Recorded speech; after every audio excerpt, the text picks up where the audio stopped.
What if the heavens above were not the throne of God, but the ceiling of a prison?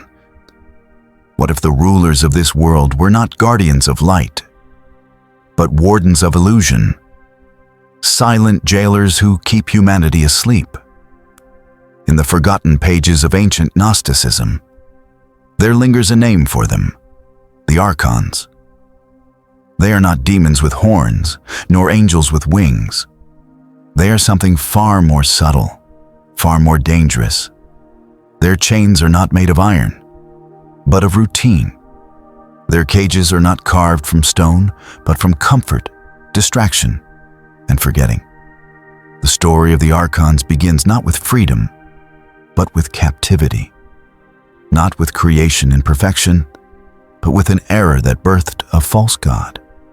According to Gnostic texts, the world we see, the sun, the stars, the cycles of time, was not the work of the highest divinity. It was the flawed copy of a blind ruler who mistook himself for the only God. And from his delusion came the Archons, extensions of his will, set over the cosmos like guards at the gates. The Greek word archon means ruler. In Athens, it was the title given to magistrates, authorities who enforced order. But to the Gnostics, the word carried a darker weight. The Archons were cosmic rulers, but not creators. They were imitators, counterfeit powers who took the patterns of heaven and reshaped them into walls. Instead of guiding humanity upward, they held it down. Instead of opening the path to the divine, they wove a veil so convincing that most souls never knew there was anything beyond.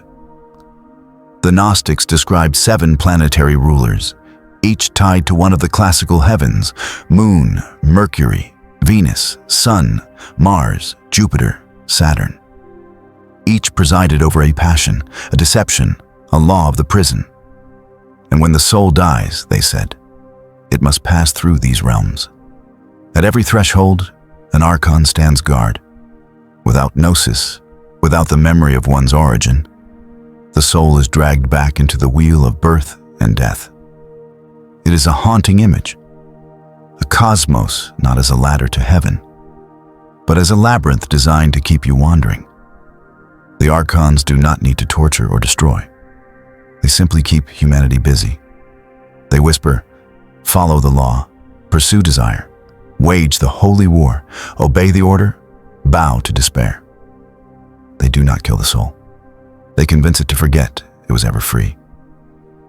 And yet, in these myths lies a rebellion. For the Gnostics believed that illusion can be pierced. Knowledge, not cleverness, but remembrance, becomes the key. To see the Archons clearly is to loosen their grip. To name them is to pass their gates. For their prison is vast, but fragile. Their power ends where awareness begins. This is the story of the Archons, the jailers of the human soul. To understand them, we must follow the trail back to their beginning, to the realm of divine light, to the mistake of Sophia, and to the birth of the blind god who crowned himself Lord of all. At the dawn of all things, the Gnostics imagined a realm so radiant, so flawless, that no shadow could dwell within it. They called it the Pléroma, the fullness. It was not a place of thrones and palaces, but a living ocean of divine light, an eternal harmony where beings of pure essence, the Aeons, dwelled in perfect balance. Each Aeon was not a god in the way mortals imagine gods, but a facet of the infinite source itself, like rays streaming from the same sun. Among these luminous beings was Sophia, wisdom. She was not the greatest nor the least, but she carried within her an unquenchable desire to create.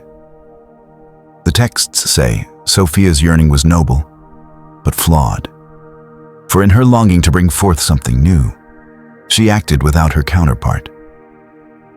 Alone, she stepped outside the harmony of the Pléroma, stretching her essence toward the abyss that lay beyond. And from that solitary act came not beauty, but imbalance. what was born of her was not a mirror of the divine, but a distortion, a being malformed, incomplete, trembling with ignorance. The Gnostics named him Yaldabaoth. Others called him the Demiurge, the craftsman of a false world. He had the face of a lion and the body of a serpent, fierce and commanding, yet blind to the light from which he sprang. Sophia, horrified by what she had unleashed, cast him away from the Pléroma. Some say she wrapped him in a luminous cloud to hide him. Others that she dropped him into the vast, unshaped void beneath creation. There, alone and cut off from his origin, Yaldabaoth awoke. And in his blindness, he mistook the void for the totality of existence. Imagine his first thought: I am alone. Therefore, I am God. In the Apocryphon of John, his voice booms with pride. I am God, and there is no other beside me. But it is the cry of a child lost in darkness, mistaking solitude for sovereignty. He did not know the higher light. He could not see the other aeons. He believed his prison was a throne, his ignorance a crown. From this delusion, Yaldabaoth began to shape. He looked upon the void, and with fragments of Sophia's stolen power, he created a cosmos, a copy of the Pléroma, but heavy, flawed, and brittle. He traced stars into the dark, but they flickered with imperfection. He molded earth and matter, but his creation carried the weight of death and decay. What was eternal in the higher realm became temporary in his. What was harmonious became fractured. He was a craftsman, yes, but of shadows. And yet, in his arrogance, he believed it good. He proclaimed himself the only God, demanding worship from the beings he fashioned. Some Gnostics said he made the first Archons as reflections of his own ignorance, extensions of his will, assistants in maintaining the illusion. Others believed they were born from the residue of his chaotic creation, shaped like smoke from a fire. Either way, their task was the same: to govern the cosmic prison he had built. But Sophia did not abandon her mistake. In secret, she looked down from the Pléroma, aching for what had been lost. Some texts say she implanted a spark of herself in the beings Yaldabaoth formed, a divine ember hidden within human souls. This spark, she hoped, would one day awaken, reminding them of their true origin beyond the counterfeit heavens. It was her act of mercy, her attempt to redeem her error. Here lies the paradox at the heart of Gnostic myth. The world is not purely evil, but neither is it divine. It is a flawed reflection, a realm where beauty is always laced with sorrow, where life is shadowed by death, where love coexists with fear. It is both wonder and prison, both a gift and a trap. Scholars debate whether the Gnostics meant this literally, that an actual being, Yaldabaoth, created the cosmos, or symbolically as an allegory for human estrangement from truth. Perhaps it is both. Perhaps the myth of Sophia's mistake is not about one event, but about the nature of ignorance itself. How even wisdom, reaching too far without balance, can birth a shadow. Some saw Sophia not as a fallen being, but as the eternal mother whose compassion made human awakening possible. Without her error, they reasoned, there would be no spark within us, no hidden seed of the Pléroma waiting to bloom. Others, more severe, saw her act as a cosmic tragedy, a warning that even the highest wisdom cannot act in isolation. And so her story lingers, half sorrow, half hope. It is from this moment, the birth of Yaldabaoth, that the tale of the Archons truly begins. For he did not remain alone in the void. In his pride, he forged helpers, reflections of himself, each one a ruler over a sphere, each one a jailer with chains not of iron, but of illusion. Together, they would weave a vast net of deception. Together, they would bind the soul in forgetfulness. But in the silence above, Sophia watched, and in every human heart, she planted a spark. For even in a prison, a candle can burn, and even in illusion, truth waits to be remembered. Alone in the void, cut off from the light of the Pléroma, Yaldabaoth looked upon himself and saw no equal. He did not know he was the child of Sophia's mistake, nor that there existed a realm far above his reach. To him, the emptiness was infinity, and his own existence was proof of supremacy. From this blindness came his first proclamation, echoing in the Apocryphon of John, "I am God. There is no other beside me."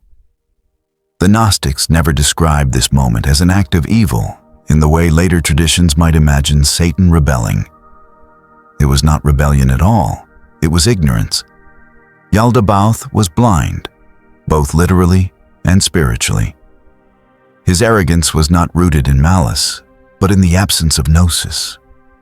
He simply did not know. And yet, his ignorance became the foundation of a cosmos. From the fragments of divine power he had stolen from Sophia, Yaldabaoth began to fashion creation. He stretched light into stars, but they flickered imperfectly, unable to match the eternal brilliance of the Pléroma. He molded the earth and seas, but they bore the marks of decay, cycles of birth and death that mirrored his own incompleteness.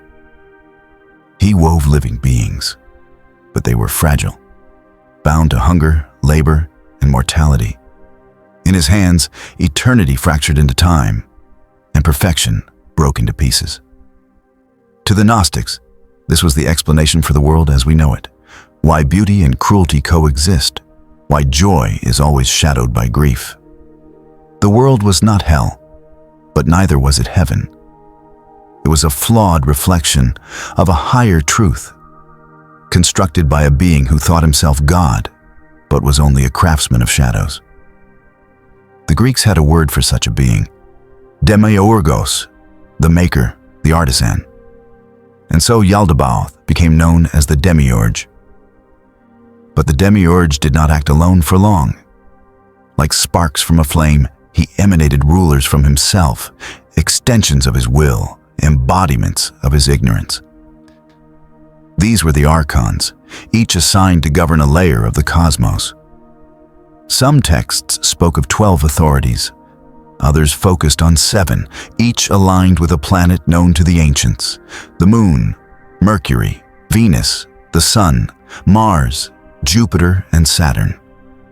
Each planet became a throne, each throne a barrier between the human soul and the light beyond. Imagine the cosmos not as open sky, but as a series of concentric shells. At the center, the Earth. Above it, one shell for each planet, and above them, the fixed stars. To the ancient mind, this was the structure of reality itself. And at each layer, the Gnostics placed an archon. A soul rising upward after death would have to pass through these layers, meeting a warden at every gate. Without gnosis, without the knowledge of its true origin, the soul would be deceived, ensnared, and cast back into another body, trapped again in the cycle of mortality. In this vision, fate itself was the Archon's machinery. They governed not only the movement of planets, but the threads of human destiny: birth, fortune, desire, fear. All of it was orchestrated to keep the soul asleep, convinced that the material world was the only world. Yaldabaoth ruled not with open tyranny, but with order. His cosmos was structured, predictable, law-bound. But those laws, the Gnostics warned, were not divine. They were chains. And here lies the subtlety of their myth. Yaldabaoth was not a devil tempting humanity into chaos. He was a false god offering order. His trap was not destruction, but comfort. He gave laws, rituals, hierarchies, and the illusion of permanence. He told humanity that obedience was salvation, that worship was required, that there was nothing beyond what he had built. His greatest achievement was not fear, but forgetting. The Gnostics, in their secret gatherings, spoke of this with both awe and defiance. To name the Demiurge as false was to invert the entire structure of religion and empire. For if the God who made the world was not the true God, then kings and priests who claimed divine mandate were enthroned on lies. To believe in Gnosis was to resist not only the cosmic order, but the political one. Little wonder, then, that the Gnostic texts were condemned, burned, and buried in jars in the sands of Egypt. And yet, the myth endured. Even now, scholars puzzle over whether the Gnostics truly believed in a being called Yaldabaoth, or whether he was a symbol of something greater. Ignorance itself, enthroned and worshipped as wisdom. Perhaps both. Perhaps the Demiurge is real in the way all illusions are real. They shape the world until they are seen through. But in the Gnostic story, the Demiurge's ignorance was not absolute. For Sophia, grieving her mistake, still reached into his creation. She planted sparks of light within human souls, tiny seeds of the Pléroma, hidden beneath layers of flesh and fear. Yaldabaoth could build prisons of law and matter, but he could not extinguish what he did not understand. Inside every human being, a fragment of the divine remained, waiting to awaken. Thus the stage was set. A blind god ruling a counterfeit cosmos. 7 archons, each guarding a planetary throne. Humanity caught in the middle. Souls of divine origin trapped in bodies of dust. The Demiurge declared himself the only god, but the Gnostics whispered otherwise, that beyond his counterfeit heavens lay the true light, and that the jailers of the soul could be named, resisted, and overcome. The journey through these layers would not be easy.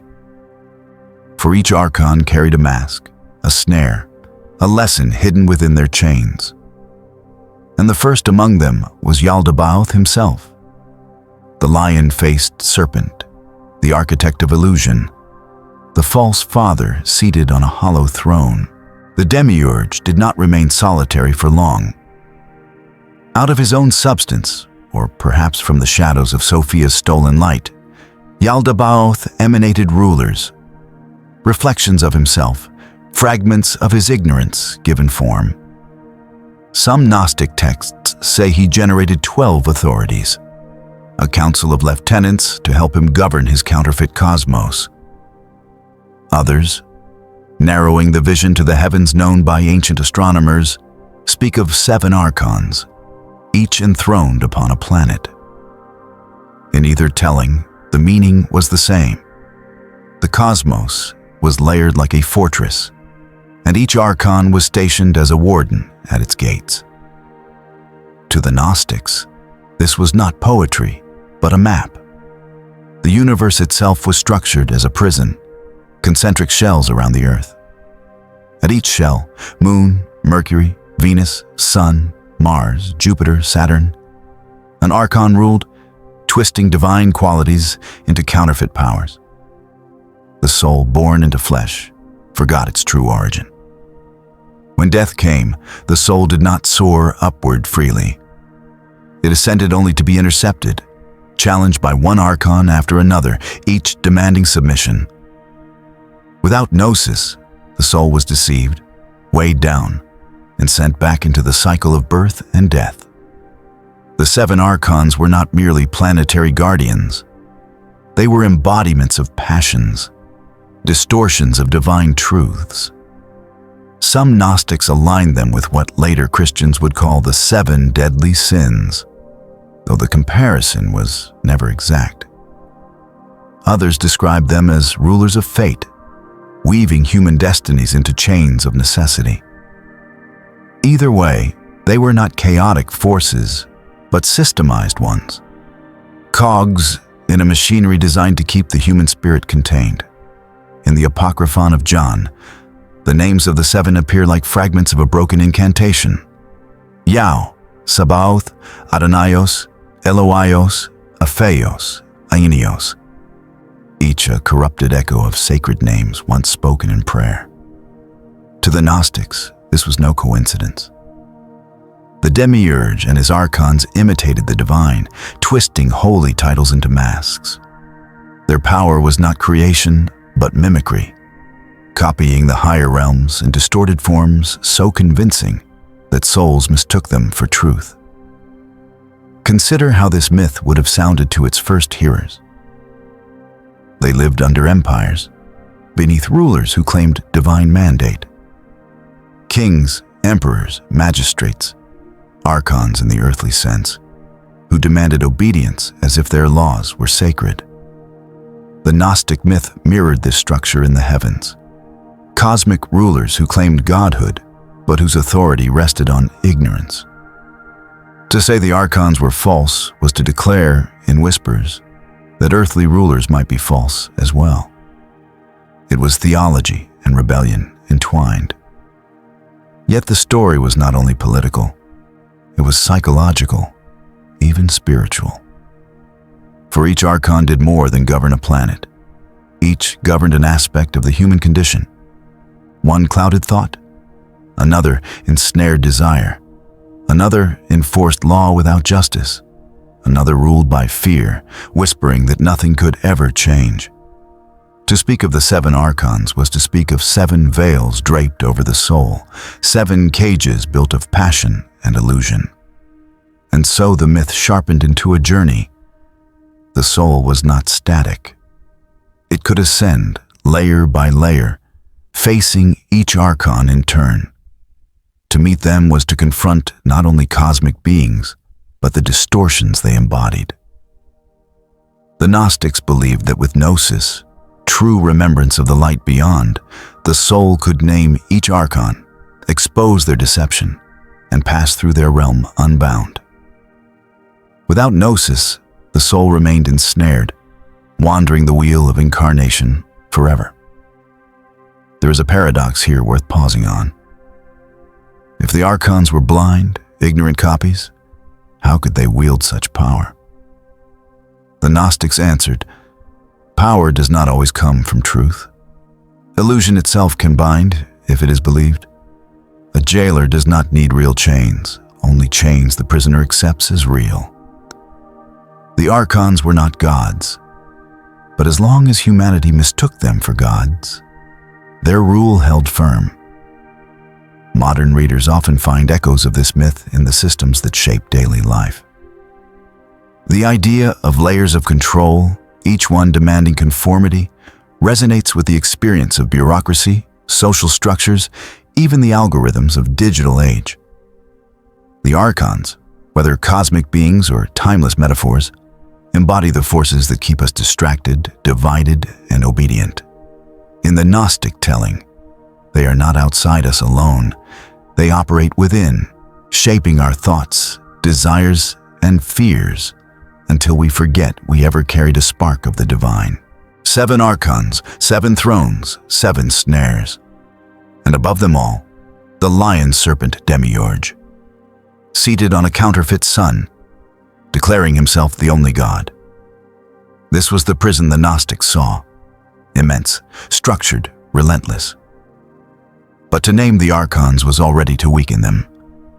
To tell their story was to plant suspicion in the soul that perhaps the world was not what it seemed. And so the Gnostic texts begin to describe them, one by one. First among them is not merely a warden, but the architect of the prison itself, Yaldabaoth, the lion-faced serpent, the false father enthroned in counterfeit light. In the ancient world, crowns were often halos of metal, miniature suns set on mortal brows. Pharaohs wore solar discs. Roman emperors raised altars to Sol Invictus and set feast days to his name. That much is history. Power loved the sun, because the sun seemed to bless power. Yet, in the Gnostic telling, This brightness inverts. At the center of the counterfeit heavens, the light that legitimizes rule does not descend from the highest source. It rises from a mimic throne. The Gnostics believed that throne belonged to Yaldabaoth, the lion serpent, first of the Archons, the blazing heart of a system that mistakes glare for God. They did not picture him as a horned devil who shatters things for sport. They saw something subtler and therefore more enduring, a radiant impostor in whom ignorance burns like a star. In visions preserved by the faithful and denounced by the orthodox, he carries the face of a lion, the mask of dominion, set upon the long, coiling body of a serpent, an emblem of cunning and recurrence. His eyes beam with a self-made glory.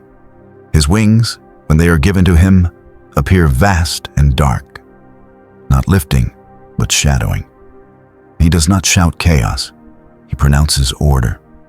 His favorite word is must.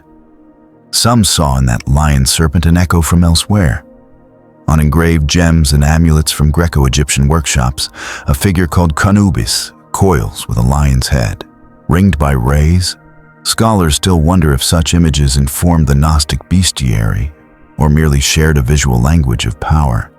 Uncertainty remains, as it often does where myth, ritual, and politics flow into one another.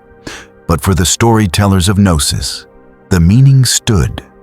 A blaze that blinds, a strength that constrains, a sun that warms only the warden. Seated at the false zenith, Yaldabaoth enacts his craft with a terrible confidence. Time is portioned. Calendars lock, festivals anchor obedience.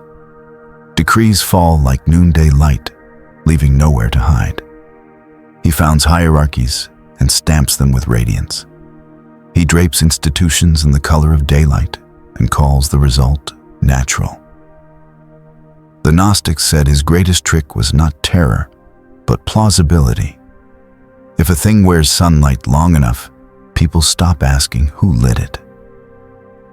His prison is built of straight lines and schedules, of offices and altars that feel eternal because they repeat. He does not need to devour the soul. He only needs to keep it facing outward, toward performance, toward law, toward a pageantry of roles. Some texts name his sin pride, others ignorance. Both point to the same wound. He believes his horizon is the whole sky. He proclaims, "I am God, and there is no other." And the echo becomes policy. The Gnostics believed he fathered the other Archons from the same ignorance, each assigned a sphere. Lust made orderly, war made righteous, speech made labyrinth, mystery made narcotic, despair made reasonable.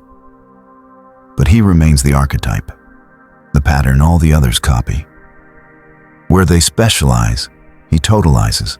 Where they tempt, he defines. In his realm, even virtue can be a leash if it serves forgetting. He offers law without justice, obedience without awakening, light without source. What then is the snare he sets for travelers on the ascent? Not the lure of night, but the tyranny of noon. He dazzles. He floods perception with such insistence that memory of a higher dawn is washed out. A soul that cannot look away accepts brightness as truth. It becomes content with clarity that clarifies nothing. Metrics instead of meaning. Rituals instead of remembrance. Certainties that brook no questions. Some saw his signature in liturgies stripped of mystery, in empires that call themselves eternal, in philosophies that explain everything but heal nothing. And yet, in this cosmology, the remedy is not revolt by sword. It is recognition. The Gnostics taught that the key to his gate is not force, but sight. Name him and his light weakens. Discern the counterfeit and the true begins to seep through. Gnosis, remembering the origin of the spark within, does not extinguish his sun. It renders it local. A traveler who has seen dawn from the mountain no longer mistakes a lantern for the day. To pass the first throne is to know that order is not holiness, that radiance is not authenticity, that the source does not need to shout. He punishes curiosity because curiosity threatens to turn the head away from his center.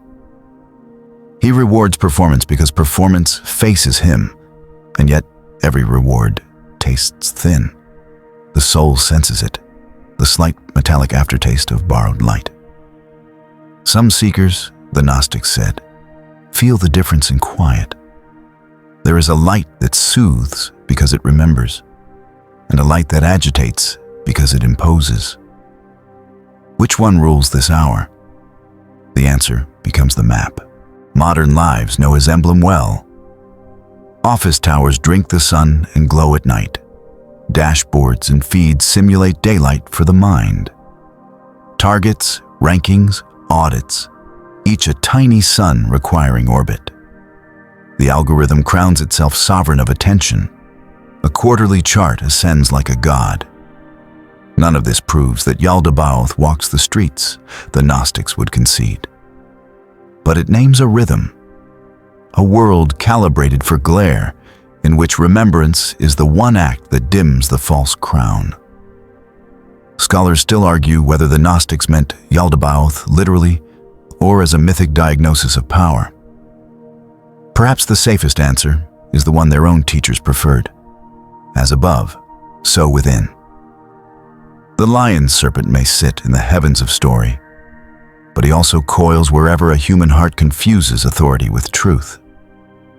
If he exists as spirit, he rules from a counterfeit sun. If he exists as pattern, he rules from any podium that cannot bear a question. In either case, his defeat begins the same way, with a quiet refusal to worship glare. And so the observer watches him. The first gate, proud and bright, a throne made of noon. He raises his hand, and the seven turn. He lowers it, and the seven bow. He is certain because he cannot see. He is strong because belief lends him strength. But the story has already planted its thorn. Somewhere beneath his light, a small memory stirs, of a radiance softer and deeper, of a warmth that does not command. When that memory awakens, his edicts sound tinny, his rituals feel rehearsed, his certainty becomes a question. The path upward begins here, with the lion serpent on his hollow sun. The next warden will speak in thunder and law, cloaking hierarchy in righteousness. But even he is an echo. For now the lesson is simple and terrible. Not every sun is a dawn. If Yaldabaoth is the blazing counterfeit sun, then Yao is its echo clothed in robes of judgment. Where the Demiurge radiates pride, Yao codifies it. He is not chaos, but structure. Law made stone, decree made destiny. In the ancient texts, his name appears in many forms. Yao, Yaldabaoth, sometimes even overlapping with sacred syllables once spoken in prayer. The Gnostics insisted this was no accident. His very title was a distortion, a mirror held up to the divine that reflected only a counterfeit glow. They placed him beneath Yaldabaoth in the planetary hierarchy, enthroned in the sphere of Jupiter. To the ancient mind, Jupiter was the king of planets, the star of kingship and law, the celestial embodiment of sovereignty.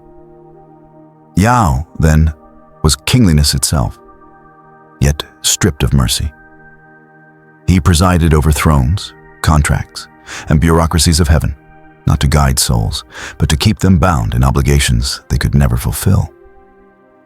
In visions, Yao appeared noble and radiant. His form was tall, human-like, robed in gold and white, crowned with lightning. Some seers describe the head of a ram upon his shoulders, horns curling like the cycles of fate he claimed to govern. In his hands were scrolls and seals, tablets blazing with commands. His voice was thunder, each word a decree that admitted no answer. To meet him was to feel the weight of inevitability. As though every step of one's life had already been written in a ledger. The Gnostics taught that this was his snare, not violence, but legitimacy. He spoke of order, but his orders served the system of the Archons. He promised justice, but his justice bent always toward authority. He offered souls positions of honor, missions of holiness, even thrones of their own, but only within the prison's walls. His was the seduction of righteousness without gnosis, obedience without remembrance. He convinced souls that the rules themselves were sacred, that morality was nothing more than compliance with cosmic bureaucracy. Think of how this echoes in the world of men. Empires build laws that bind more than they liberate. Temples enshrine rituals that suffocate the very spirit they claim to serve. Leaders wrap decrees in the language of holiness. It is no surprise that Gnostic teachers saw in Yao a mirror of earthly kings and priests, each clothed in legitimacy that demanded loyalty, but rarely offered truth. When a throne gleams brightly enough, few dare to ask if it rests on sand. But Gnosis whispered otherwise. To those who remembered, the scrolls of Yao were nothing more than illusions, paper masks over the divine spark within. True justice, the Gnostics believed, comes not from contracts or decrees, but from knowing one's origin beyond the counterfeit heavens.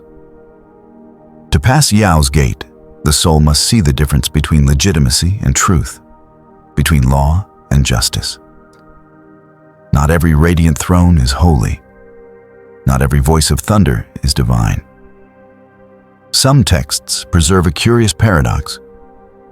In certain traditions, Sabaoth, the archon of war, seated in the sphere of Mars, rebels against Yaldabaoth and turns toward Sophia. Yet, even in those tales, Yao remains firmly loyal, the pillar of the system.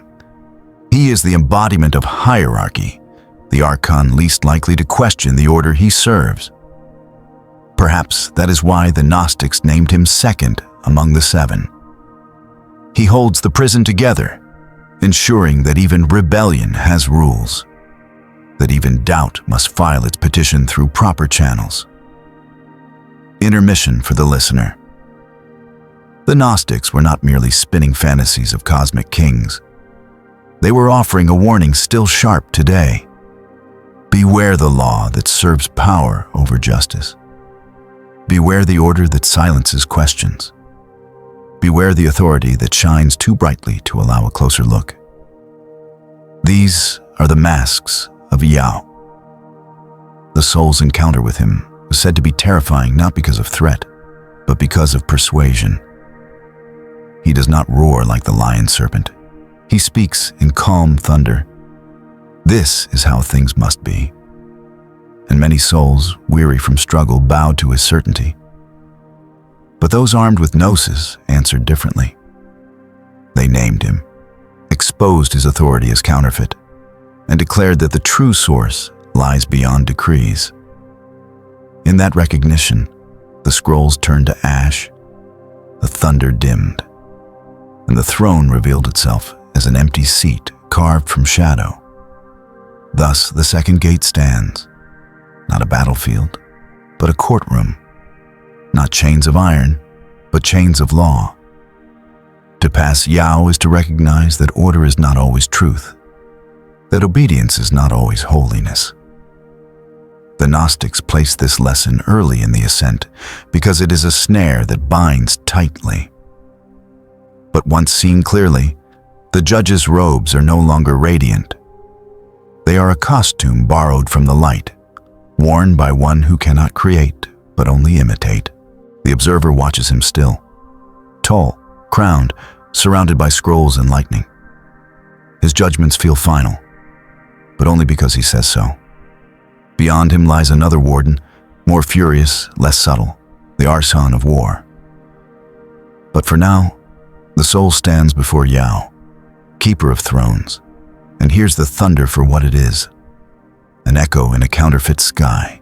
If Yao was the thunder of law, then Sabaoth was its blade. The Gnostics placed him in the sphere of Mars, and there his dominion was simple, raw, and terrifying. Power through force. He was the warlord of the Archons, the one who did not argue or legislate, but struck. His presence, they said, was like a battlefield compressed into a single figure. Smoke and flame wrapped in armor, eyes like burning suns, voice like a clash of steel. Where Iao persuaded with scrolls and decrees, Sabaoth compelled with swords and fire. The ancient texts portray him with paradox. In many accounts, he is utterly loyal to Yaldabaoth, the Demiurge's general, enforcing obedience with violence. Yet in certain Gnostic traditions, Sabaoth is unique. The one archon who awakens, who glimpses Sophia's light and turns against his false father. In those stories, Sophia rewards him with a throne of his own above the heavens, granting him authority not as a jailer, but as a judge of the archons themselves. This contradiction, warlord or rebel, made him one of the most complex figures in the Gnostic imagination. When envisioned as Yaldabaoth's enforcer, Sabaoth appears clad in blood red or blackened steel, his chariot pulled by flames, his sword burning through both flesh and spirit. He is wrath twisted into permanence, holy war corrupted into endless conquest. He tells the soul that righteousness can be proven by battle, that doubt must be answered with force, that obedience can be carved into the body, if not chosen by the will. In this form, he is the archon of punishment, of crusade, of all the armies that march under banners of divine order but serve only ignorance. When imagined as a rebel, however, Sabaoth's fire takes on another meaning. Some Gnostic hymns speak of his fury turning upward, of his sword striking not the souls of men, but the illusions of his fellow archons. In these accounts, his wrath becomes justice. His chariot burns a path through deception. Sophia, moved by his revolt, draws him up into the higher realms, crowning him with light. Yet even here, ambiguity remains. Did the Gnostics see this as hope, that even archons could awaken? Or as allegory, that even wrath might be transfigured into truth when guided by wisdom? Scholars still wonder, for the texts do not agree. Either way, Sabaoth's lesson to the soul was unmistakable. His snare was violence sanctified. He whispered, "You are chosen. Strike in my name. Destroy the unworthy. Prove your faith in fire." To bow to him was to embrace conquest as virtue, to mistake rage for justice. His prison was not chains, but battlefields. Not silence, but noise, the endless roar of struggle without end. And yet, the Gnostic said, true power is not in domination, it is in remembrance. To pass Sabaoth's gate, the soul had to lay down the sword, not in surrender, but in clarity. For rage without gnosis only burns brighter chains. The ancient world would have known his face well. Mars was invoked before armies marched. War was draped in the language of honor and sacrifice. Even today, his shadow lingers in systems that exalt violence as necessity, in causes that turn vengeance into righteousness, in the idea that justice must always be enforced with fire. His is the voice that urges nations to glory, that calls martyrs to bleed for systems that do not deserve them. He appears noble, heroic even, but always in service of a lie. Intermission for a moment of reflection. The Gnostics warned that the Archon's traps are most dangerous when they feel most righteous. Violence draped in justice, obedience cloaked as holiness, passion painted as love. Each looks like truth until remembered for what it is. If this story draws you deeper, consider supporting the journey. Subscribe, share, keep the spark alive. The ascent is long, but each recognition brings light.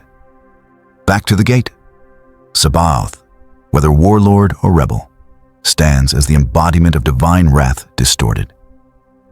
For most, he is the enforcer of Yaldabaoth's rule, a god of conquest masquerading as savior.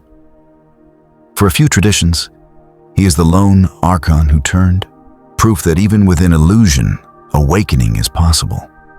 Either way, the soul that meets him must discern the difference between fury and truth. Justice without wisdom is only vengeance. And vengeance, however righteous it feels, is still a chain. Beyond him lies another jailer, subtler than fire, more radiant than steel, the archon of desire, cloaked in beauty, who binds not with swords, but with longing. But before the soul can face that prison, it must learn the lesson of Sabaoth. That war, however holy it sounds, is only another mask of the counterfeit light. If Sabaoth was the clang of iron, Adonios was the hush after, the breath that draws the blade back into its sheath and invites the victor to a banquet. The Gnostics seated him in the sphere of Venus, where morning and evening star share a single body of light. To the ancient world, that light bore familiar meanings. Temples to Aphrodite and Venus rose over ports and hills. Hymns praised love as a bond sweeter than law or war. That is the historical memory. The Gnostics did not deny it. They inverted it. For them, the same star that once crowned love now crowned a mimicry. Beauty unmoored from truth, desire separated from wisdom, longing stretched so fine that it glittered like gold. Adonios did not thunder. He shimmered. The seers described his form as fluid and androgynous, an elegance so precise it felt inevitable. Gold without blemish, skin like polished amber, a smile calibrated to the ache behind the ribs. Where Sabaoth demanded, Adonios suggested. He set tables with fruit that never fed, mirrors that always pleased, rooms whose light never fully dimmed. He had no need for whips. Velvet would do. He whispered that warmth itself was worship, that to be seen was to be saved, that longing was proof of life, and therefore holy. The Gnostics believed his snare was the gentlest and therefore the strongest. He did not forbid remembrance. He softened it, covering it with perfume until the sharpness dulled. He did not erase the path home. He lined it with little pleasures until the traveler forgot where he was going. His altar required no oaths, only attention. Sit here, feel this, look there. Do not think about the source. Adorn the vessel. Do not ask who you are. Ask who is watching. There is a reason his name sounds like a holy title. Adonai, my Lord, was spoken with reverence in Hebrew prayer. Scholars still debate whether Adonios in Gnostic lists was a conscious parody of that sanctity, or a later scribal echo, one name bleeding into the next across fragile papyrus. The uncertainty remains. The texts do not always agree. But the myth's intent rings clear. A Lord who copies the reverent syllables of devotion and reinscribes them on the surface of things. He is depth staged shallowly, meaning staged as mood, love staged as trophy. Mainstream histories can trace how Venus was linked to love, fertility, and beauty. Coins and statues leave little doubt. Fringe tellings, Gnostic and otherwise, whisper that the planet's brilliance is a veil, a theater light hung over appetite. Adonios is that rumor incarnate. He turns hunger into identity. He convinces the heart that the ache is the self, that the craving is the calling. He confuses the pulse of the body with the memory of the soul and sells the confusion as romance. How does an archon of desire rule? Not by satiating, but by arranging the almost perfect face in the almost perfect glass, the almost answered message, the almost fulfilled promise that keeps the night bright and the morning empty. He prefers gradients to lines, suggestion to command, because blurred edges grow wider. He teaches the soul to negotiate with its hunger, to build shrines to it, to make a home for it and call the home love. The observer notes how easily the world supplies his liturgy, markets perfume absence and sell it as lifestyle. Windows fill with faces optimized for attention. The glow of a screen paints skin with a tenderness real enough to hurt and false enough to vanish at a swipe. A counter of hearts climbs like dawn, pink coin for the present tense. None of this proves that Adonios exists as spirit, the Gnostics would admit. But it maps his method. Desire that never closes, affirmation that never nourishes, a gaze that never returns you to yourself. Adonios is not crude. He is curator. He takes genuine goods, music, fragrance, silk, the curve of a shoulder, the warmth of a hand, and files their edges until they serve the endless appetite he oversees. He is not the patron of love. He is the patron of being looked at. Under his care, connection turns to possession, admiration to performance, intimacy to spectacle. He does not defile beauty. He divorces it. Beauty becomes a loop that begins and ends in the mirror. Some Gnostics suggested he taught a theology of comfort. Bliss is truth because bliss feels like truth. A gentler error than law or war, and therefore more persuasive.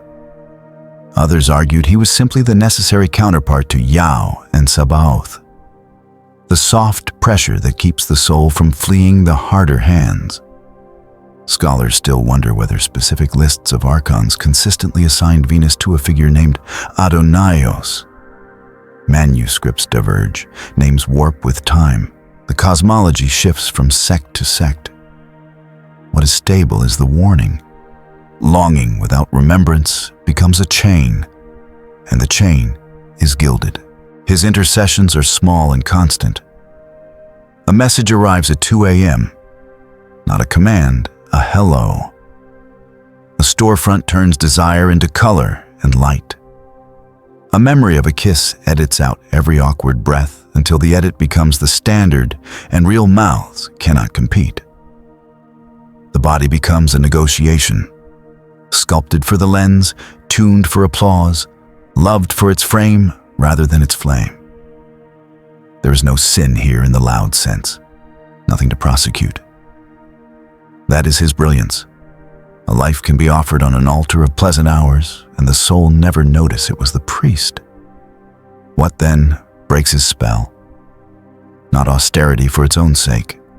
The Gnostics were not enemies of delight. They taught that beauty aligned to source becomes a window, while beauty worshipped as source becomes a wall. Gnosis does not scorn the rose. It remembers the garden. It does not refuse the cup. It refuses to forget the water's spring. To pass Adonios, the soul learns the difference between warmth and worship, between adornment and identity. It learns to let the gaze return inward, to the spark Sophia hid, until the mirror loses its veto. There is a test some teachers proposed in whispers. Does this sweetness make you more awake? If yes, it is a signpost. If no, it is a sedative. Under that question, Adonios dims. The gold on his garments becomes foil. The curve of his smile becomes a line drawn to a circle that never closes. He remains beautiful, but the beauty no longer commands. The soul can love a face and not lose its own. It can share a bed and not surrender its flame. It can dress the body like a temple and still remember the sanctuary was never brick or silk. The observer leaves him in his perfumed halls, where lamps never quite go out and music never quite resolves. Behind those doors, longing is an economy and admiration an oath. Ahead, another warden waits, the one who speaks in riddles and scrolls, who uses words not to reveal but to coil. Adonios lingers at the threshold, offering one last glance. It is gentle and almost honest. "Stay," it says. "There's more where this came from." The soul bows without kneeling and answers with a memory. There's more where you came from, and the doors of Venus close softly behind. If Adonios ruled by the soft gravity of longing, then the next warden ruled by its echo. The story you tell yourself about what you want. The Gnostics placed him in the sphere of Mercury, that quick star that rises before the sun and vanishes by noon, messenger and mischief in one. They called him Eloios in some lists, Eloios or Eloios in others. A name that sounds like holiness while slipping from the tongue like smoke. Scholars still argue the genealogy of the word, whether it bends toward Elohim or whether scribes in Coptic and Greek merely braided sounds until they looked familiar. The texts do not agree. Tricksters prefer it that way. He arrives slender, shifting, limbs like brushstrokes, a face that is never quite the same twice. In one moment, he appears as a scribe with ink-dark fingers. In the next, as a teacher whose voice feels remembered from childhood. He collects languages like charms on a chain. Sometimes many mouths open along his jawline, each speaking at once in harmony that is not harmonized. Letters swarm his garments, alphabets that crawl and rearrange, sentences that write themselves and erase themselves before the eye can catch them. He wears certainty like a cloak, then turns and shows it was only lining. Mercury's emblems suit him. Winged sandals, a staff with twining serpents, a god who can cross borders with impunity. In the marketplaces of antiquity, merchants invoked Hermes for luck. And in the halls of learning, scribes traced the ibis of Thoth in careful hands. That is the mainstream memory. Trade in text, the quickness of mind that stitches city to city. Eloios is the shadow of that quickness. He does not love meaning, he loves movement. When he teaches, he does not reveal, he multiplies. Where one word would serve, he offers 12. Where a path forks, he paints additional forks until the traveler forgets there was ever a destination. His snare is elegant, intellect without remembrance. Knowledge turned cleverness, language turned labyrinth. He whispers, "You can figure it out." If the soul nods, he provides riddles, commentaries on commentaries, glosses on glosses, until answers become a kind of furniture, arranged and rearranged for the pleasure of arrangement. He copies scripture faithfully, and then tilts the margin by a hair, enough that a generation later the copy of the copy sings a different hymn. He adores footnotes more than light. Fringe traditions call this drift a magic of speech. The language of birds, some say, the perfect tongue that can unlock matter itself if only the syllables are set in the right order.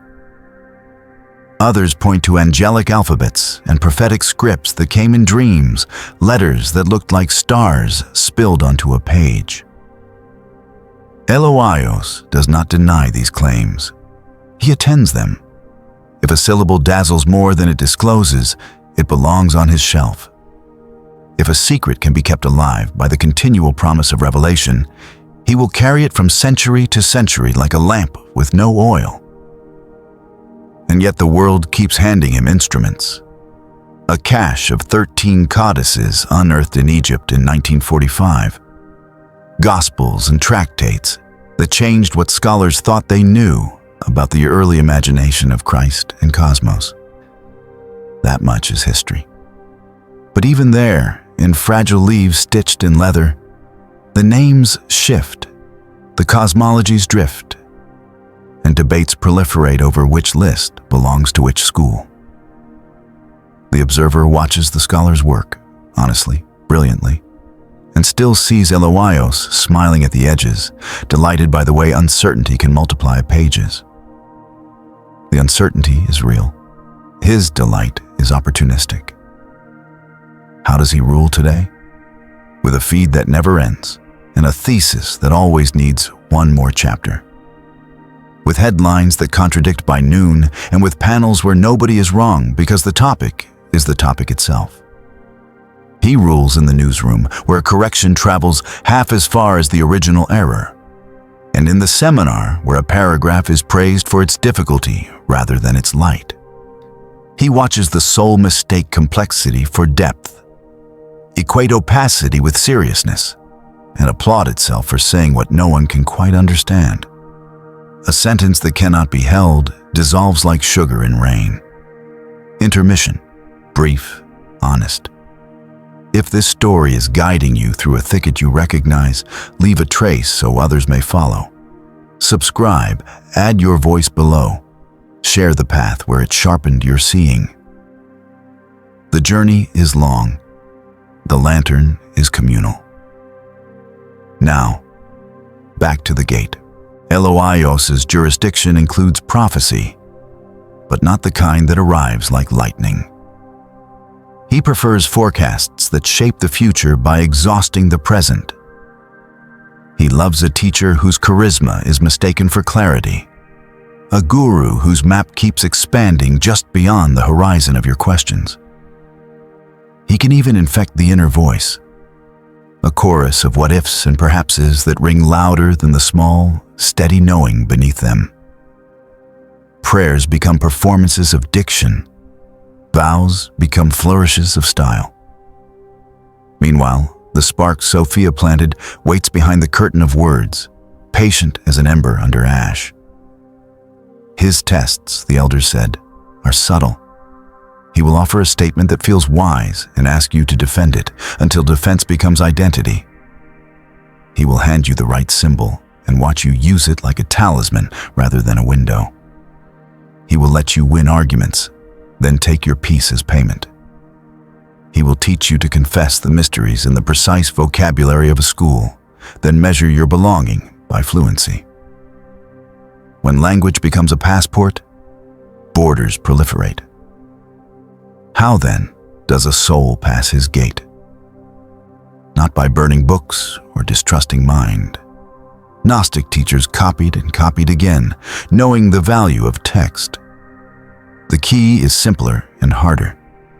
Discernment, practiced to the point of silence. A single clean sentence remembered at dawn.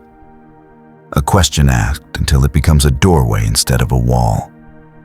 The willingness to let an answer be small and sufficient.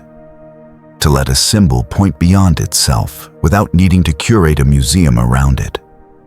Some called this hesychia, a stillness of attention in which the many tongues tire and the inner word arrives without ornament.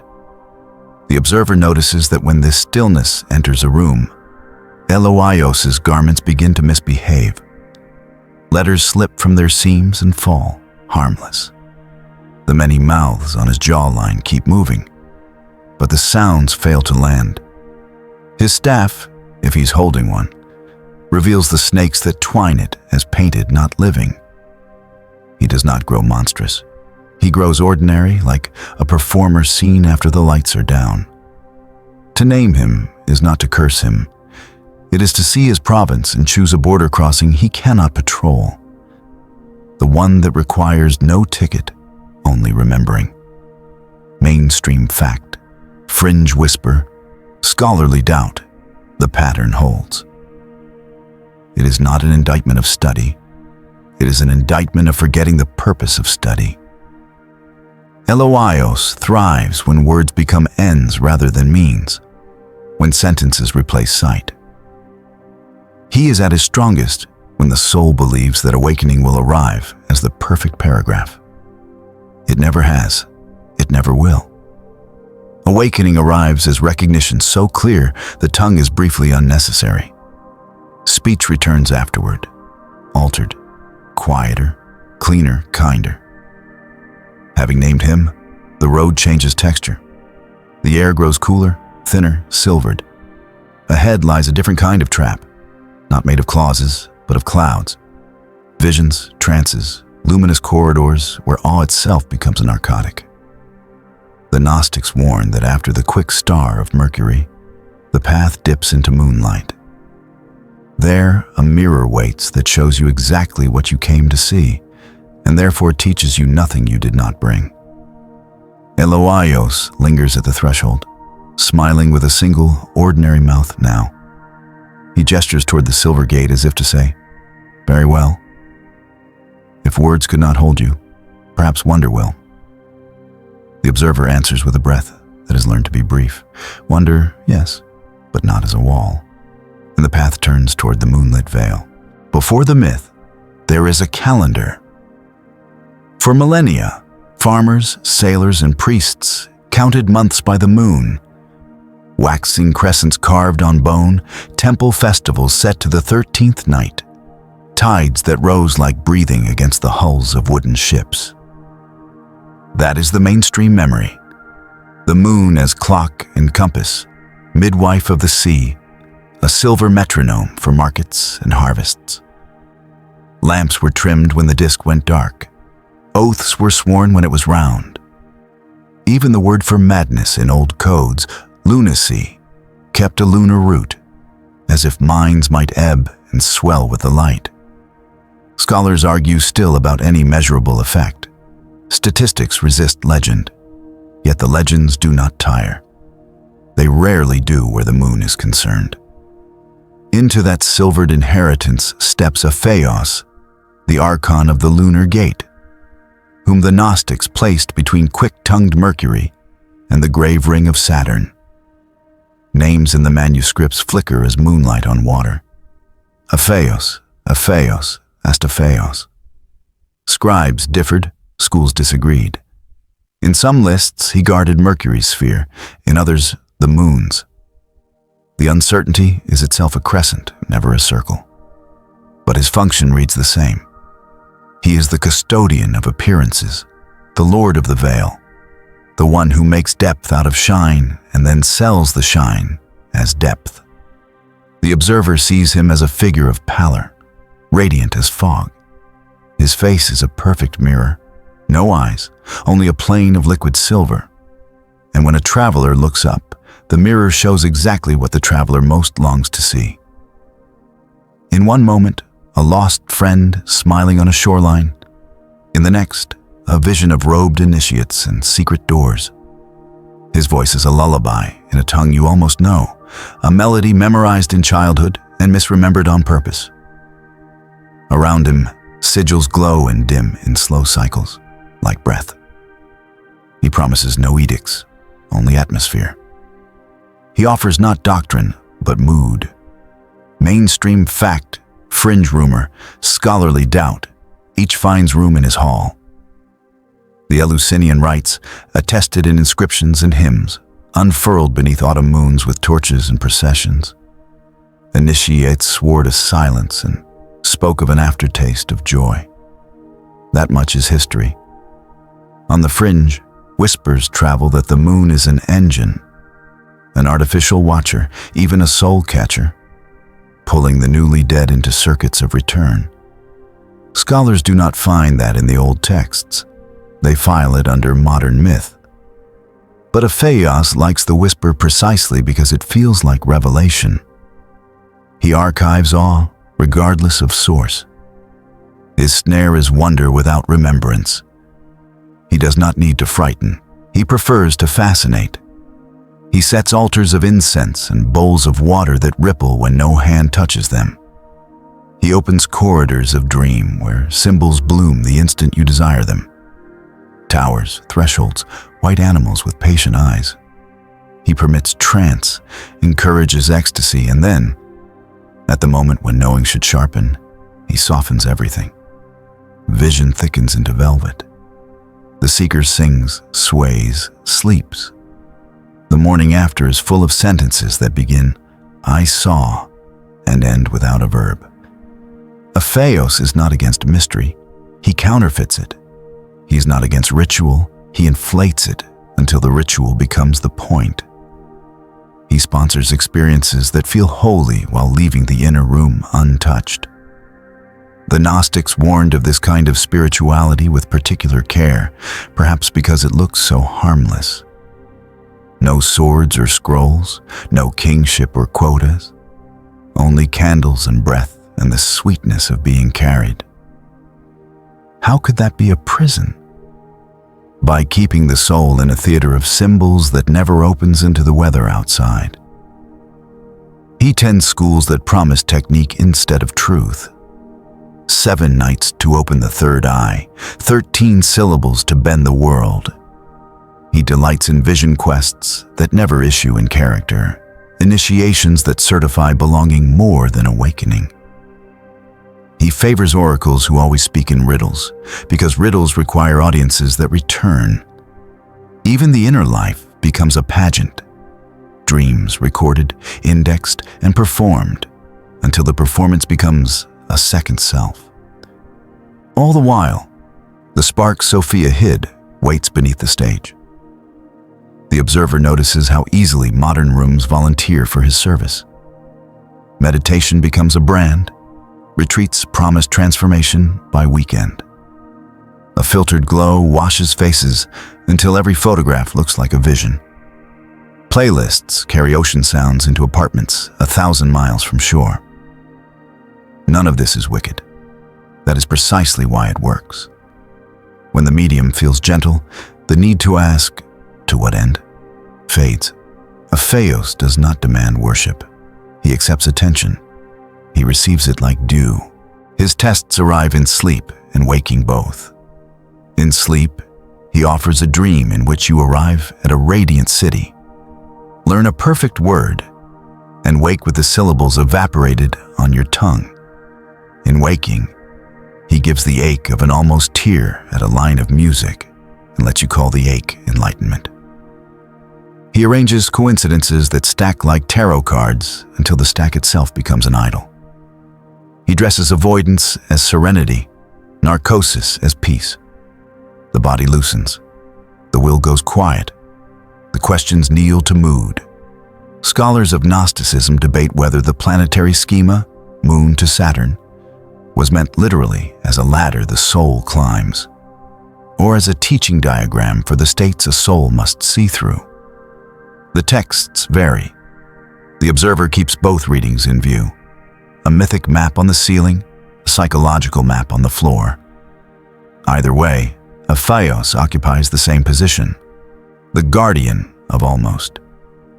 After the quick confusions of Mercury, he offers certainty made of mist. You can walk in it for hours and leave no footprint. How then is his veil lifted? Not by outlawing beauty, the Gnostics said, but by demanding that beauty serve truth. The question they put in a traveler's mouth is small and devastating. Does this wonder make me more awake? If yes, it is a window. If no, it is a wall. The test cuts through incense quickly.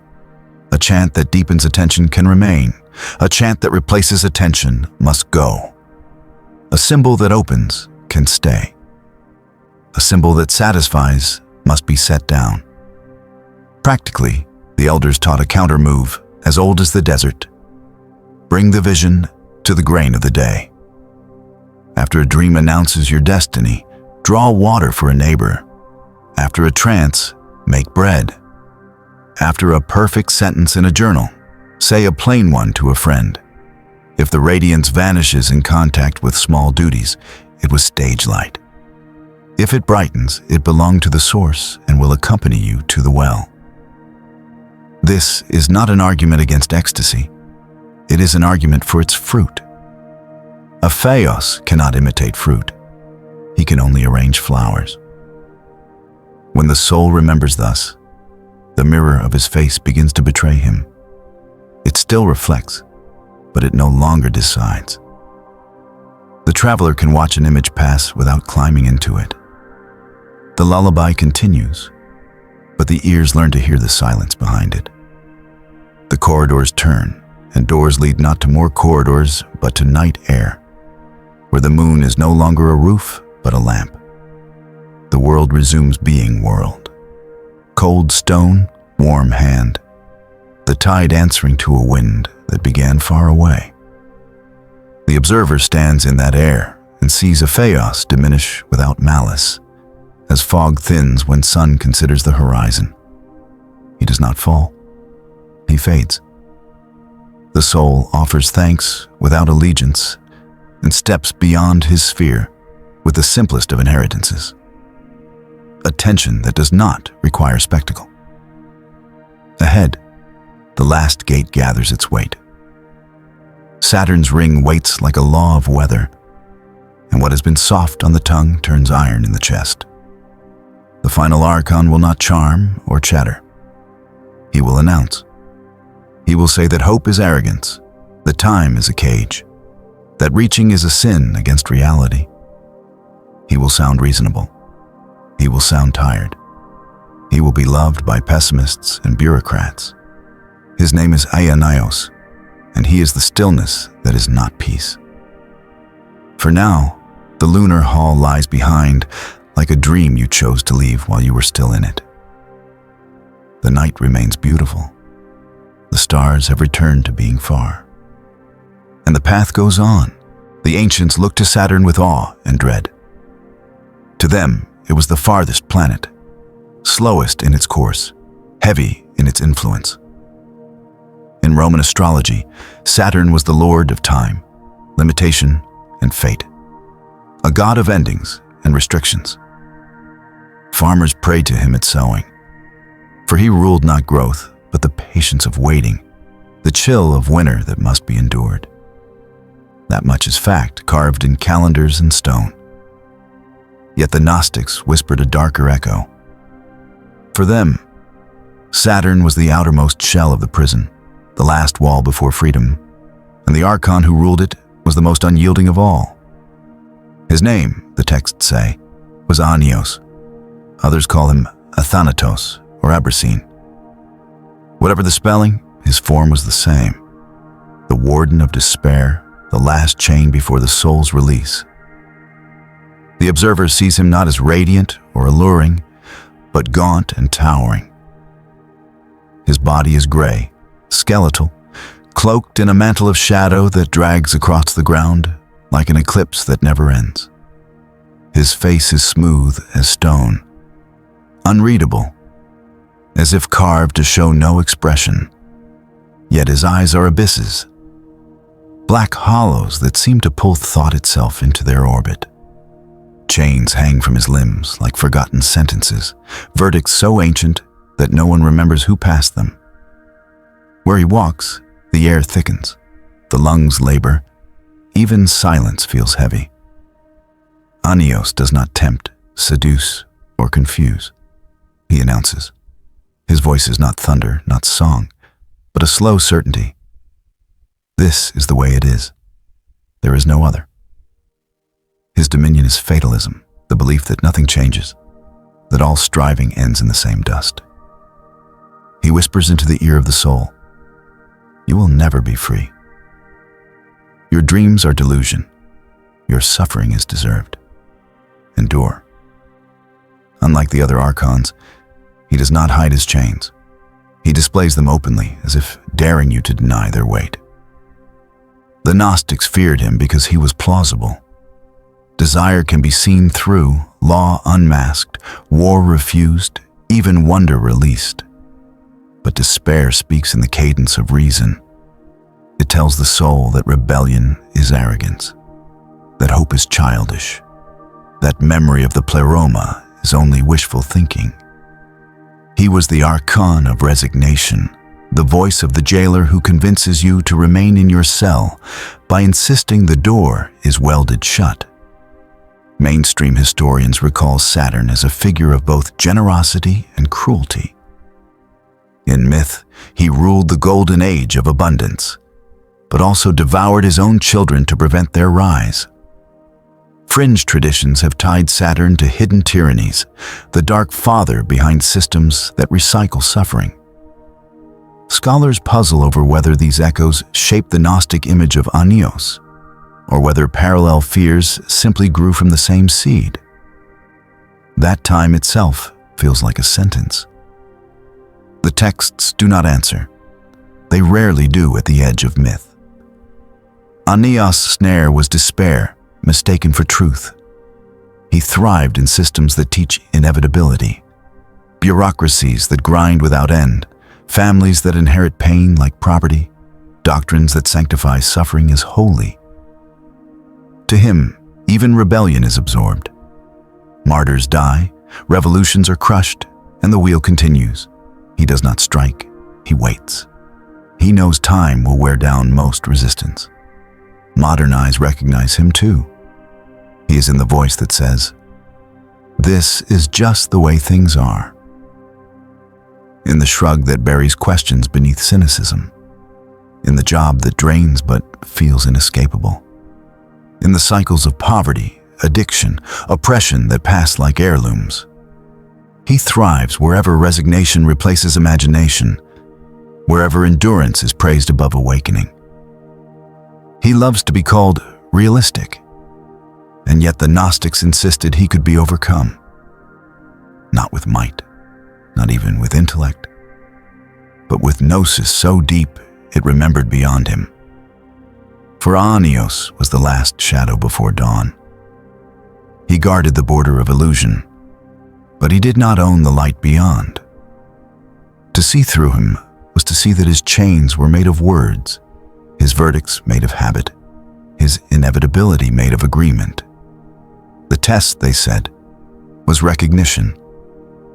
When he whispered, "You cannot be free," the soul replied, "I already am." When he said, "Endure," the soul said, "Remember." His power dissolved not by defiance, but by perspective. The realization that the true source lies beyond time, beyond decay, beyond even Saturn's slow ring. His darkness was only the shadow cast by forgetting. To remember was to dissolve the shadow. The observer lingers on Anios one last time. He does not flail or rage as the others did. He simply stands, patient as stone, certain of his permanence. Yet permanence is the one thing he cannot claim. For beyond him lies the Pléroma, the light that has no opposite. To pass him is to realize that despair was never truth, only shadow. And when that recognition comes, his chains slip like mist, his voice falls silent, and his form shrinks into the smallest thing of all, a lie mistaken for law. Thus the soul breaks the final threshold. 7 archons faced, 7 gates crossed.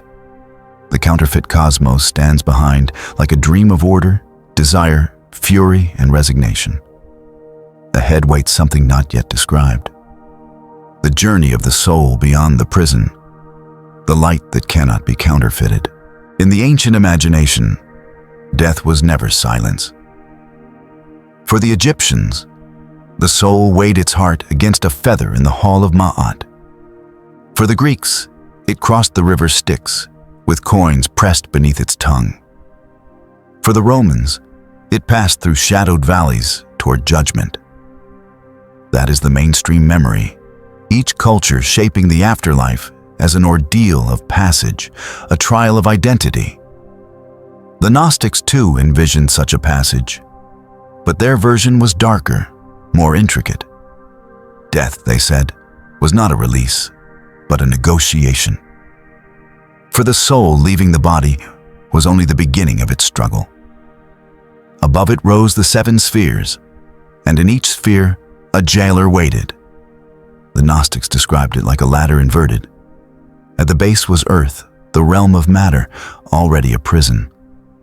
Above came the Moon, Mercury, Venus, Sun, Mars, Jupiter, and Saturn.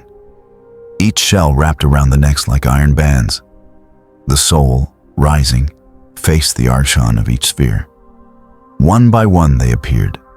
Afios with his silver mirror, Eloios with his shifting tongues, Adonios with his golden gaze, Sabaoth with his sword, Yao with his thunder, and finally Yaldabaoth himself, the lion serpent burning from the counterfeit sun. At the highest shell stood Anios, gaunt and inevitable, whispering despair. At each gate, the Archon challenged the soul, not always with battle, often with recognition. Do you know who I am? Do you know my law? Do you accept my domain? If the soul answered wrongly, if it mistook illusion for truth, it was caught. Desire dragged it downward. Law bound it. Rage consumed it. Despair swallowed it. The soul, stripped of memory, would fall again into the wheel of flesh, reborn into another body, repeating the same cycle of ignorance.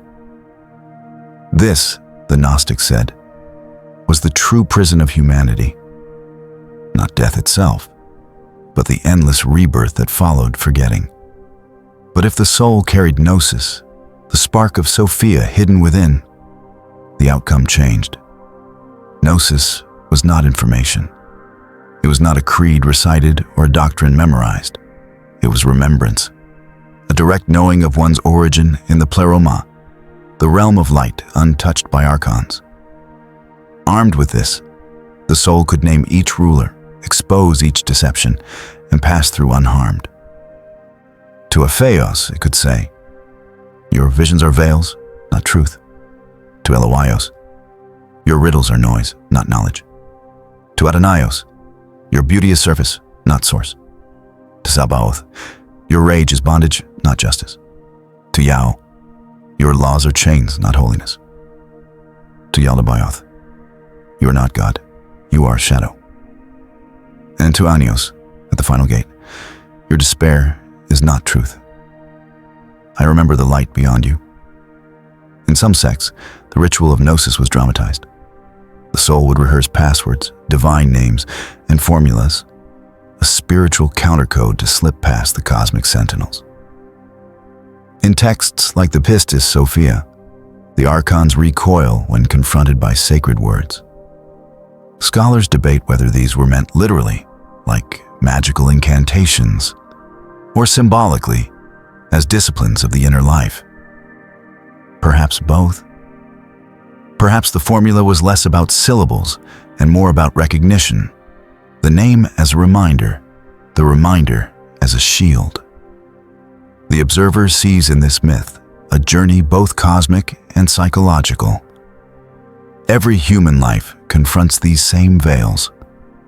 Who has not faced the lure of beauty without substance, the weight of law without justice, the fire of anger that pretends to be righteous, the despair that whispers nothing will ever change. The archons may be stars above, or they may be habits within. The ascent through their spheres is as much an inner pilgrimage as an otherworldly map. Fringe traditions expand the imagery. Some claim that the soul, fully awakened, could leap beyond the seven spheres, bypassing the archons entirely and soaring straight into the Pléroma. Others said the soul had to pass through each gate, stripping off illusions one by one until nothing remained but the spark itself, naked and free. Scholars remain divided. Was this meant as myth, meditation, or metaphysics? The texts do not settle the matter. Perhaps the ambiguity is the point. The journey is both literal and metaphorical, both future and present. What matters is the outcome. Beyond the spheres, the Gnostics envisioned no throne of judgment, no ledger of deeds. Instead, they spoke of reunion. The spark returns to the source, the fragment to the fullness. The soul remembers itself as more than flesh, more than desire, more than the prison it mistook for paradise. The archons remain, still ruling the world below, but powerless over what is awakened. The Gnostic journey is not an escape in the crude sense, not a flight from responsibility or matter. It is a reorientation. To ascend is not to abandon the world, but to see it clearly, to know that its laws are provisional, its powers counterfeit, its beauty fragile.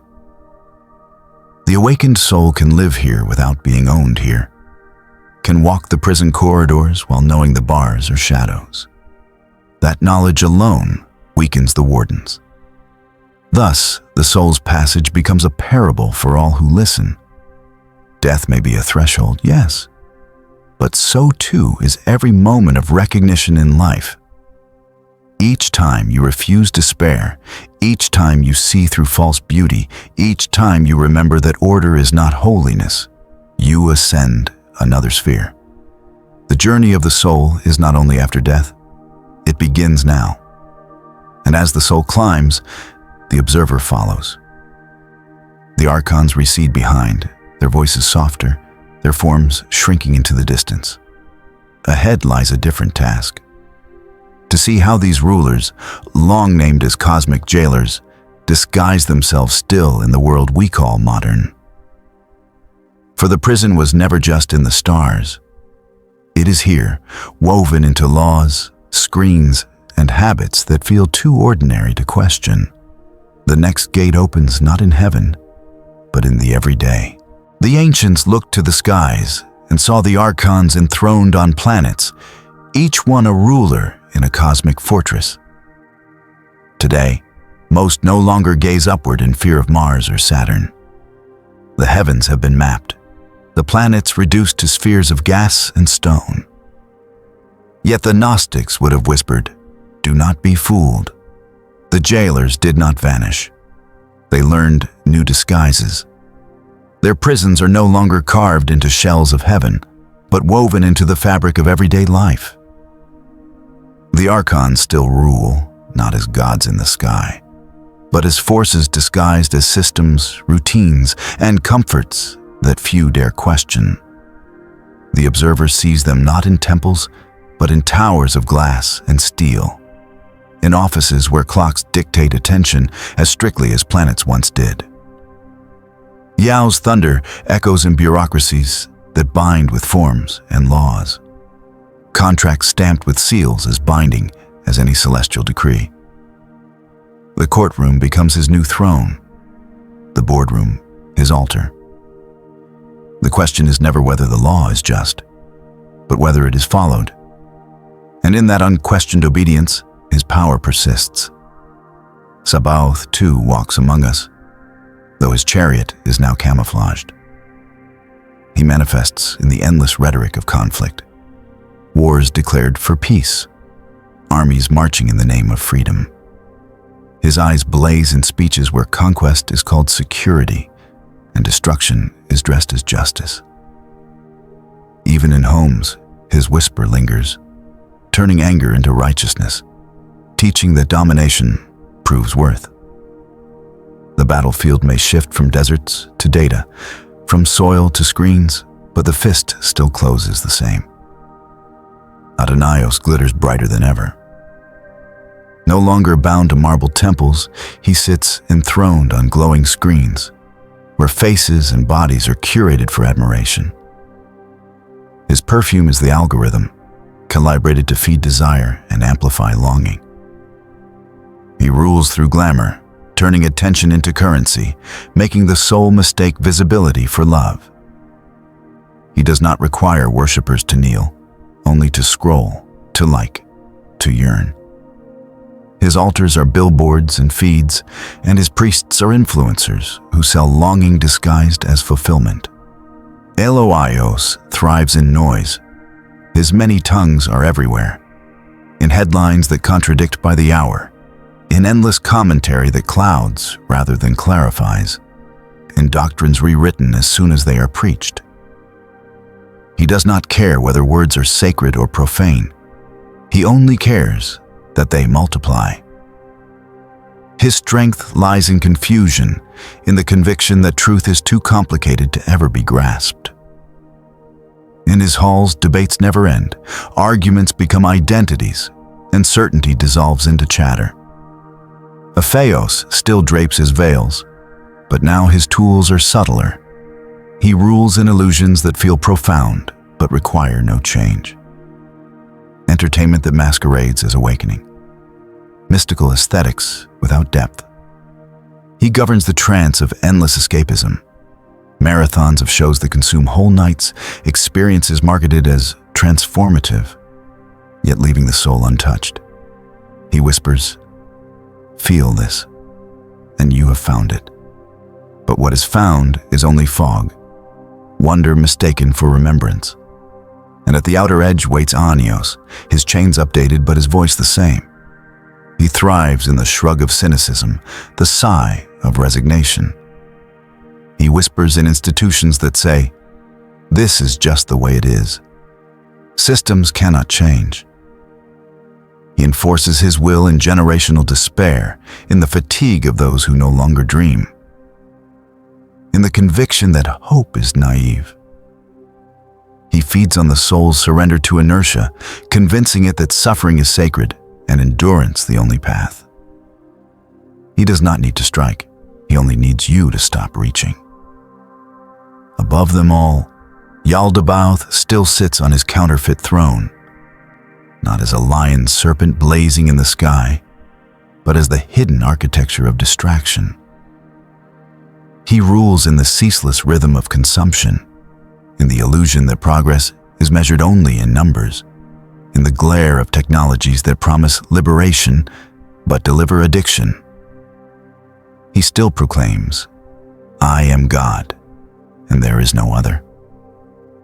His voice echoes in every system that demands worship without calling it worship, in screens that command our gaze, in routines that eat our days, in the certainty that there is nothing beyond what can be measured. Scholars may argue that the Archons were metaphors, not beings. Perhaps they are right. But metaphor or not, their patterns remain, as strong in silicon as in starlight. The Gnostic's warning endures. Rulers who are blind to the source can still shape destinies, whether as planets in the heavens or programs in the machine. They do not hate humanity. They simply do not see it. They perpetuate their illusions, not from malice, but from ignorance. And ignorance, when enthroned, can rule as absolutely as any god. The observer follows the thread. The Archons have traded crowns for algorithms, thrones for offices, temples for markets.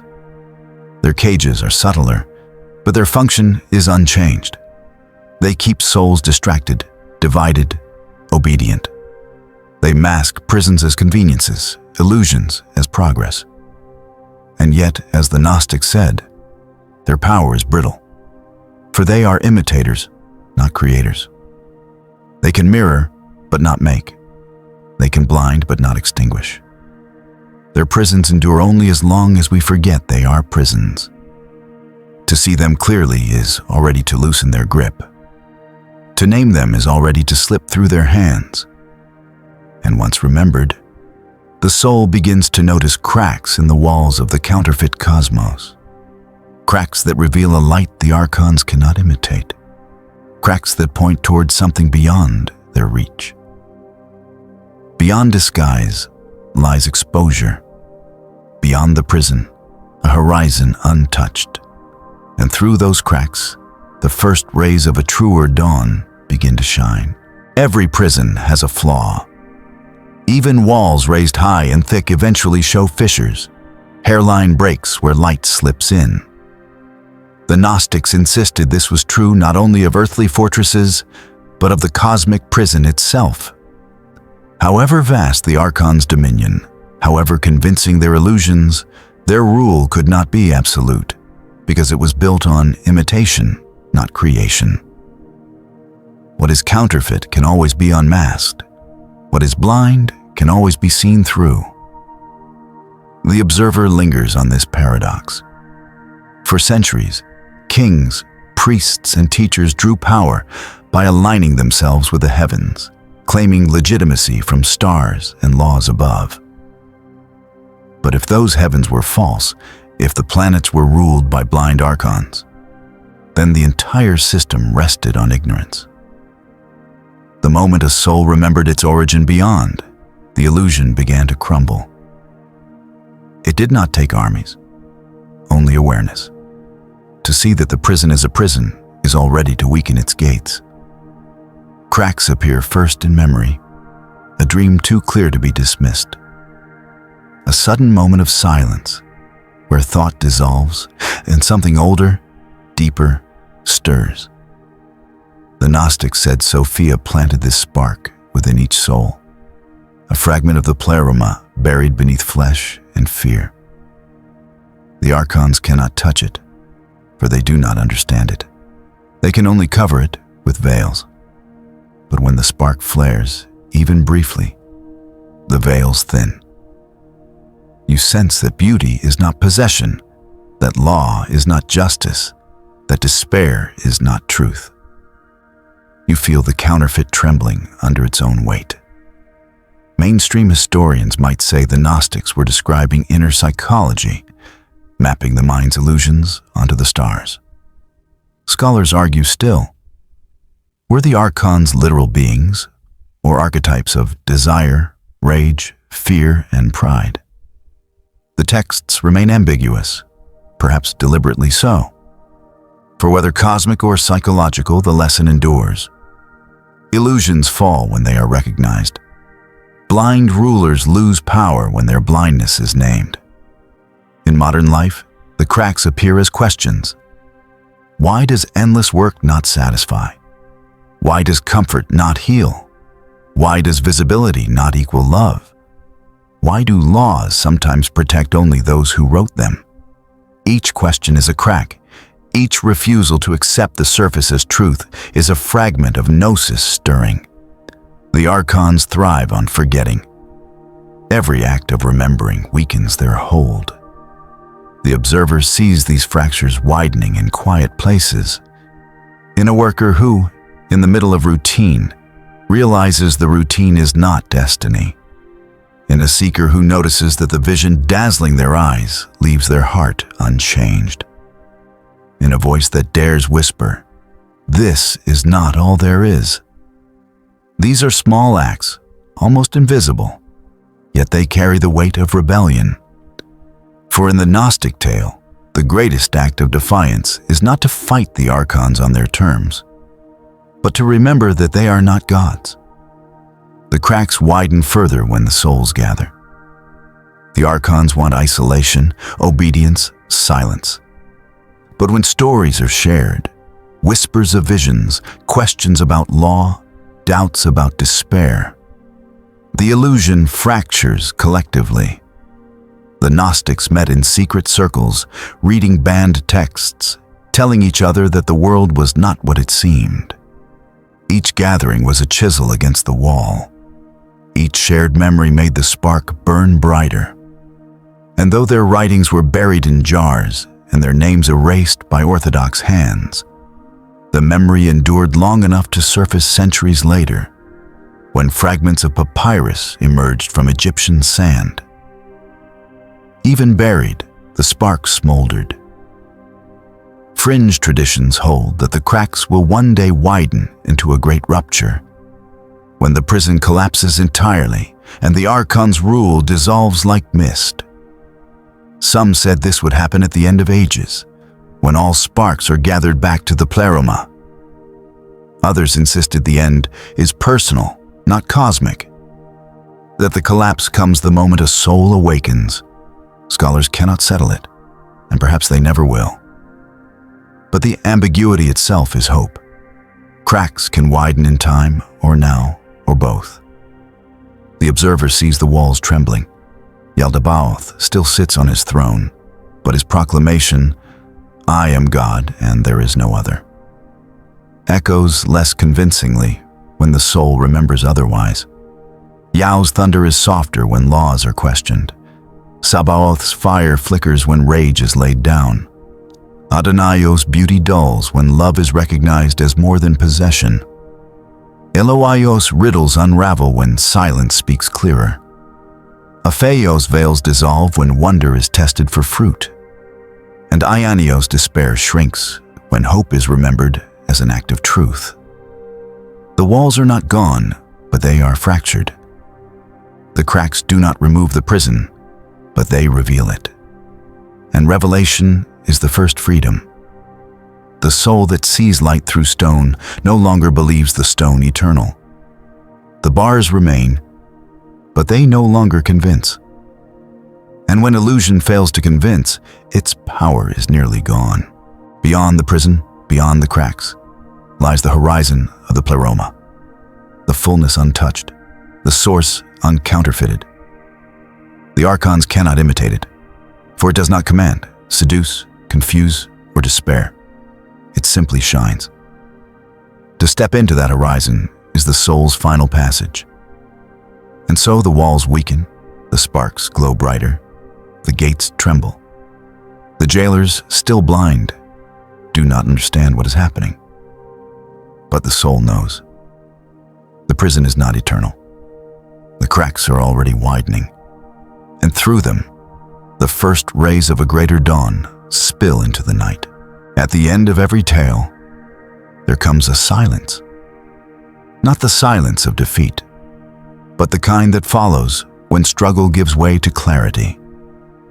The Gnostics described it as the soul's final ascent, the moment when veils dissolve and the counterfeit cosmos fades like mist under the rising sun. The Archons still stand at their posts, but they are shadows now, powerless to bind what no longer fears them.